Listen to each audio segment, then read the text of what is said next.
कहानी की शुरुआत लाना नाम की एक स्कूल टीचर को दिखाते हुए होती है, जो एक शादीशुदा औरत थी। उसकी एक बेटी भी थी जिसका नाम रासा था।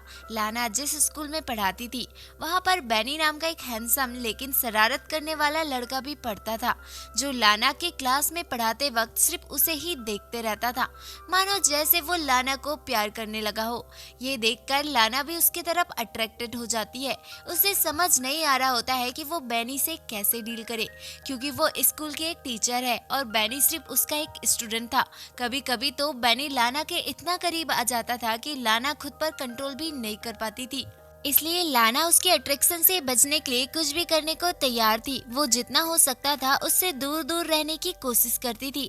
एक दिन लाना सुबह क्लास में पहुंचकर अपने सभी स्टूडेंट को टेस्ट पेपर बांटती है और सभी को इंस्ट्रक्शन देने के बाद पेपर लिखने को कहती है। तभी वो नोटिस करती है कि बेनी पेपर में कुछ भी नहीं लिख रहा है और सिर्फ उसकी तरफ ही देखे जा रहा है।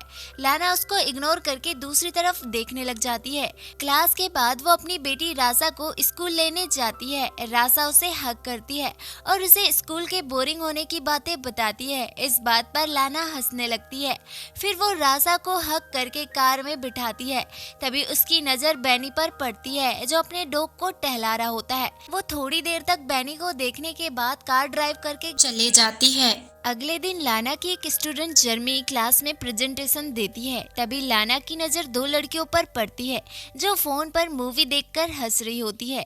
लाना उन्हें वार्न करती है और फोन को अपने बैग में रखने के लिए कहती है, पर वो दोनों लाना की बात नहीं मानती। इसलिए लाना उनसे उनका फोन छीन लेती है और उनसे कहती है कि वो क्लास के बाद उन्हें उनका फोन लौटा देगी। इस पर वेलरी नाम की लड़की लाना से फोन लेते हुए उसे गंदी चुड़ैल कहती है, जिसे सुनकर क्लास की बाकी स्टूडेंट हंसने लगती हैं।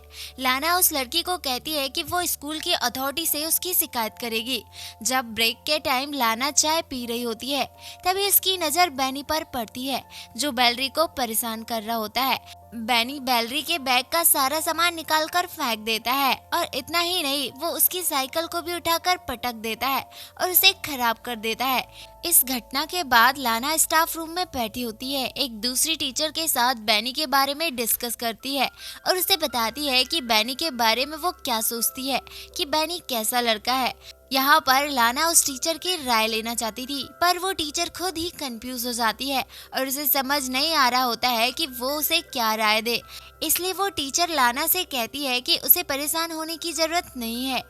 अगले दिन लाना क्लास के बाद बैनी से कहती है कि वो उससे कुछ बात करना चाहती है। वो उसे खाली क्लासरूम में ले जाती है और उसे बैठने को कहती है। फिर उसका हालचाल जानने के बाद उससे पूछती है कि क्या उसे स्कूल में अच्छा लग रहा है या नहीं, जिस पर बैनी उसका किसी भी बात का जवाब नहीं देता। वो उल्टा लाना से ही पूछता है कि वो उससे क्या चाहती है, जिस पर लाना उससे कहती है कि उसे उसकी फिक्र है और वो उससे ये भी कहती है कि उसे अपनी क्लास की लड़की के साथ ऐसा बुरा बर्ताव नहीं करना चाहिए था।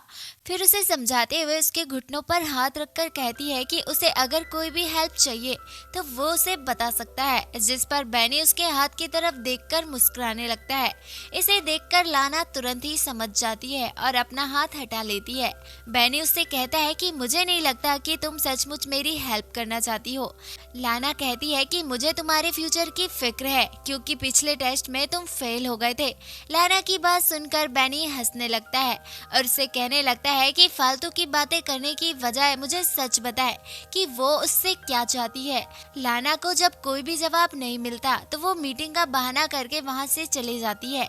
लेकिन जाने से पहले वो बैनी से कहती है कि मैं जो कुछ भी कह रही हूँ उसे गौर से सोच कर देखो। अगली सुबह रनिंग करने के बाद लाना आराम करने के लिए एक झील के पास रुक जाती है। तभी सीन शिफ्ट होता है और क्लास के बाद लाना देखती है कि बैनी का बैग जमीन पर पड़ा हुआ है। वो इधर उधर देखती है, जब उसे कोई भी नहीं नजर आता तो फिर वो बैनी के बैग के अंदर का स्वेटर निकाल कर उसे सूंघने लगती है और वापस से उसे बैग पर रख देती है। फिर दरवाजा खुलने की आवाज सुनकर वो वॉशरूम चली जाती है और वहाँ पर झुककर नल से पानी पीने लगती है। इसके बाद जैसे ही वो उठती है, उसके सामने बेनी खड़ा होता है। उसे देखकर वो नर्वस हो जाती है। बेनी लाना को पकड़ लेता है और उसके करीब आने लगता है और उसे किस करने लगता है। लाना भी उसकी बाहों में खो जाती है और तुरंत ही होश में आकर उसे रोक देती है और उससे कहती है कि उन दोनों के बीच दोबारा ये सब कुछ नहीं होना चाहिए, और उसे धमकी देती है। इसके लिए वो उसे स्कूल से निकलवा भी सकती है। वो बेनी से कहती है कि वो आग से खेल रहा है। अब जैसे ही लाना यहाँ से जाने के लिए मुड़ती है, बेनी चिल्लाकर कहता है कि वो भी ये सब कुछ करना चाहती है, पर लाना उससे कहती है कि वो अपने किसी भी स्टूडेंट से प्यार नहीं कर सकती। दूसरे दिन स्कूल के हॉलवे में बेनी लाना से कहता है कि वो क्लास के बाद उससे मिलना चाहता है, पर लाना उससे मिलने से इनकार कर देती है। बात करते हुए वो लोगों की तरफ चले जाते हैं। लाना उससे कहती है कि उन दोनों के बीच जो कुछ भी हुआ था, इसके लिए वो शर्मिंदा है। वो बेनी से कहती है कि वो उसका ख्याल अपने दिल से निकाल दे। ये कहकर वो वहाँ से चले जाती है और पार्किंग लॉट में जाकर देखती है कि उसका कार का साइड मिरर टूटा हुआ है और उसकी कार में काफी सारे स्क्रैच लगे हुए हैं। फिर वो कार में बैठकर राजा को स्कूल लेने के लिए चले जाती है, लेकिन राजा की छुट्टी अभी तक नहीं हुई थी। लाना वहाँ बैठकर बोर हो रही थी। सीन शिफ्ट होता है, हम लाना को अपने घर पर गार्डनिंग करते हुए देखते हैं।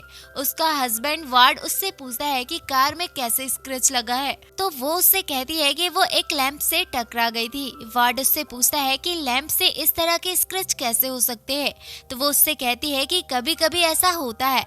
फिर वार्ड लाना से कहता है कि उसकी चाय ठंडी हो रही है। अगले दिन लाना क्लास में सभी स्टूडेंट को इंटर्नशिप के लिए एक लेटर लिखने को कहती है और सबसे पूछती है कि अगर किसी का कोई सवाल है तो वो हाथ उठा सकता है, जिस पर बेनी अपना हाथ उठाता है और उससे सवाल करता है कि क्या वो ये जॉब छोड़ना चाहती है, क्योंकि उसने उसे हेडमास्टर के पास जाते हुए देखा था।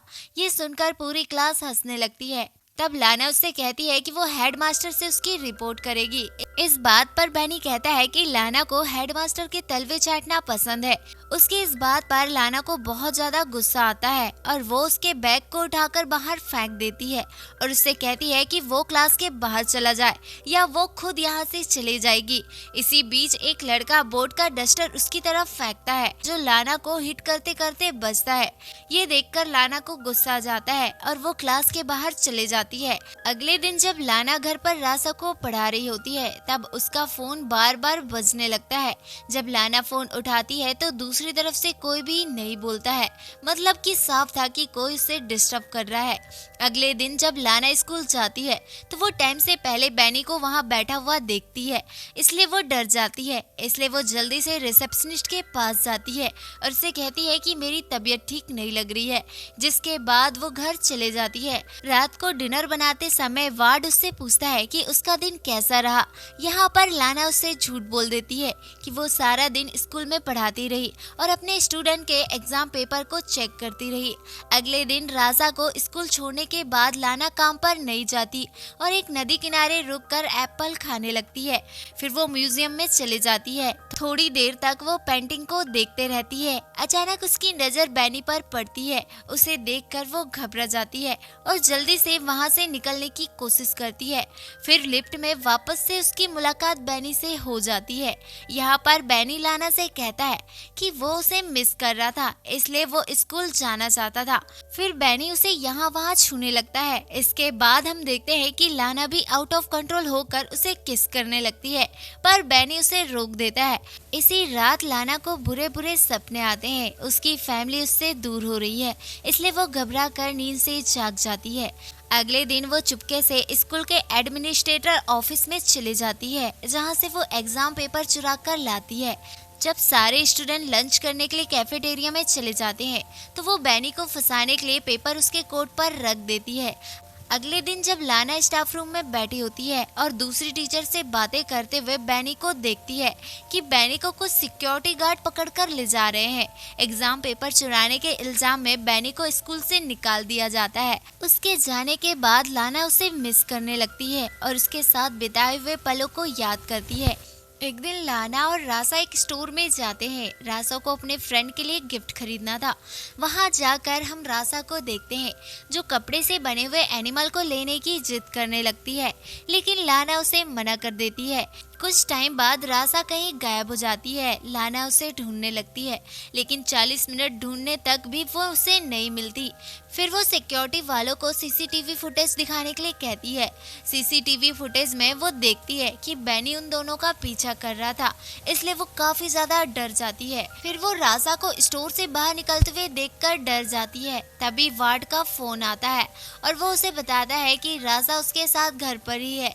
ये सुनकर लाना बहुत ज्यादा खुश हो जाती है और वो सिक्योरिटी वालों से माफी मांगकर घर चले जाती है। रात में जब उसका परिवार सो रहा होता है तब बार बार उसे किसी के आने की आवाज सुनाई देती है, लेकिन असल में ये उसका भ्रम होता है। जब वो बाहर जाकर देखती है तो वो आवाज कोई नहीं होती है।